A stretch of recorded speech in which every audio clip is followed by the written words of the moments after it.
एक समय की बात है, किशनपुर नाम का एक खुशहाल और संपन्न गांव था। यहाँ के सभी लोग आपस में मिलजुल कर हंसी खुशी रहते थे। लेकिन एक सुबह गांव के मुखिया ने अपना दरवाजा जब खोला तो क्या देखता है कि दरवाजे के सामने कटा हुआ नींबू, लाल कपड़ा, सिंदूर, चूड़ी, कील और सुई चुभाई हुई भूतनी गुड़िया रखी हुई थी, जिसे देखते ही मुखिया आग बबूला हो गया और तुरंत गांव के सभी लोगों को बुलाकर पंचायत बैठाया और बोला, मेरे दरवाजे के सामने किसने ऐसा भद्दा मजाक किया है? जिसने किया है हाथ उठाए। पूरी पंचायत में सन्नाटा छा गया। कोई भी कुछ भी बोलने को तैयार नहीं था। सब एक दूसरे का मुंह देख रहे थे। सन्नाटे को चीरते हुए मुखिया की आवाज फिर से गूंजी, देखो, जिसने भी ये गलती की है स्वीकार कर ले और कसम खाए कि दोबारा ऐसी गलती नहीं करेगा, तो पंचायत उसको माफ कर देगी, नहीं तो उसको गांव से निकालकर बाहर कर दिया जाएगा। तभी मोटू चंद ने अपना हाथ उठाया। मुखिया जी, ये गांव के किसी भी आदमी का काम नहीं है। ये काम तो एक डायन का है जो गांव के बाहर बरगद के पेड़ पर रहती है। तुमको कैसे पता? एक दिन मुझे शहर से गांव लौटते वक्त रात हो गई थी। लगभग 11 बजने को थे। मैं गांव के नजदीक बरगद के पेड़ के पास जैसे ही आया, अंधेरे में एक आकृति प्रकट हुई जिसने देखते देखते डायन का रूप ले लिया। और वो बोली, देखो, गांव में जाकर कह दो कि मुझे रोज एक आदमी खाने के लिए चाहिए, और अगर मेरी बात न मानी तो सारे गांव को एक एक करके खत्म कर दूंगी। एक भी इंसान गांव में बच नहीं पाएगा। जाकर बोल देना। इसका उपाय क्या है?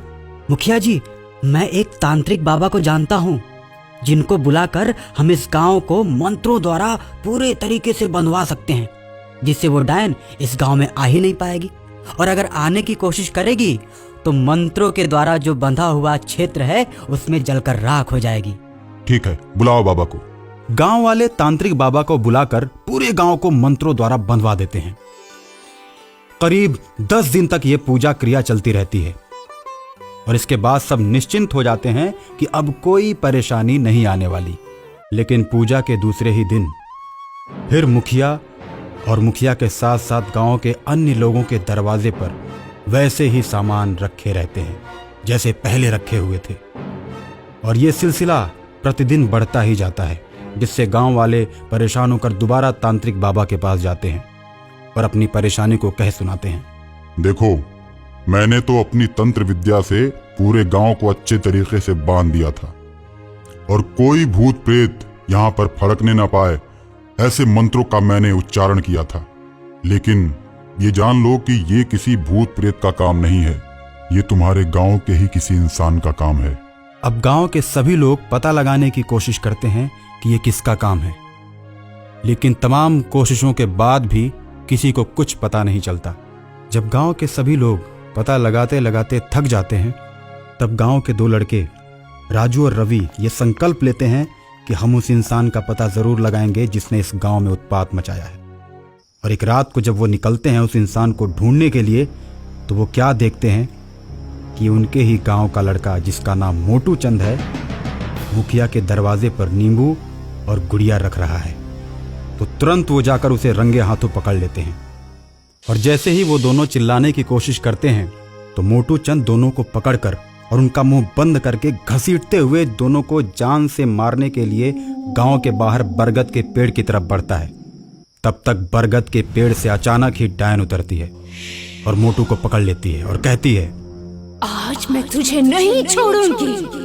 तूने सारे गांव में झूठ मूठ में मुझे बदनाम कर दिया है। रोज रात को लोगों के दरवाजों पर गुड़िया और नींबू तुम ही रखते हो और लोग मुझ पर शक करते हैं। आज तुम्हें मारकर ये खेल ही खत्म कर दूंगी।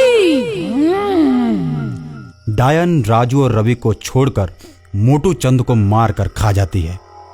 राजू और रवि भय से कांपने लगते हैं और दोनों अपने मन में ये सोचते हैं कि आज ये डायन हम दोनों को नहीं छोड़ेगी। डायन राजू और रवि के मन की बात भांप जाती है और कहती है, आज तो मोटू को खाकर मेरे पेट को सुकून मिल गया। तुम लोगों को मैं कल खाऊंगी। ऐसा कहकर दोनों को तोता बना देती है। तोता बनकर दोनों बरगद की डाल पे बैठ जाते हैं और डायन घूमने के लिए चल देती है। जैसे ही वो कुछ दूरी पर जाती है, दोनों तोते तेजी से उड़कर भागते हैं।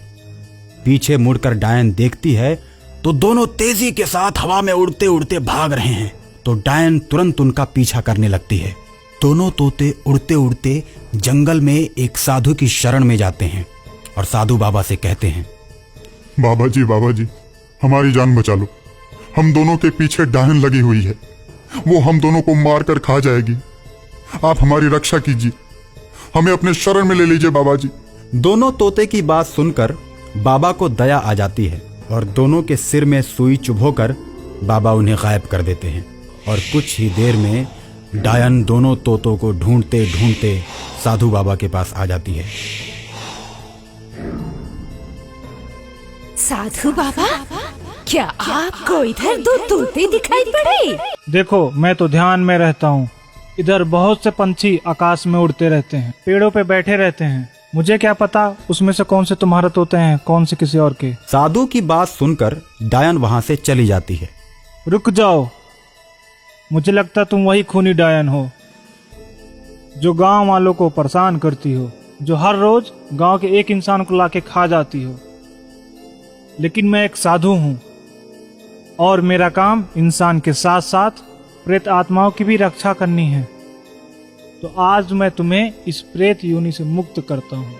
ऐसा कहकर साधु हाथ में भस्म लेकर डायन पर फेंकता है, जिसके असर से डायन जलने लगती है। आग की लपटों के बीच डायन चिल्लाने लगती है,